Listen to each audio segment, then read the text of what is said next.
Hello everyone, I'm Chris J. Cavides and I play the role of Migs, ang matalik na kaibigan ni Sam and Kent.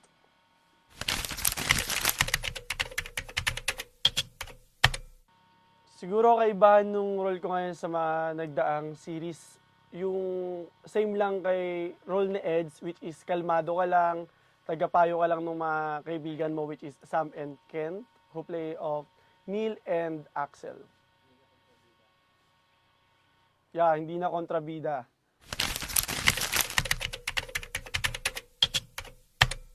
Eksenang hindi ko makakalimutan. Yung eksena ko nung pinayuhan kong lasing si Kent, which is, 'di ba sa buhay natin, hindi natin matatakasan yung problema gamit yung alak, which is harapin natin siya ng normal. Huwag nating lumukin yung sarili natin para lang may pakitang masyado tayo nagdudusa sa problema na yon.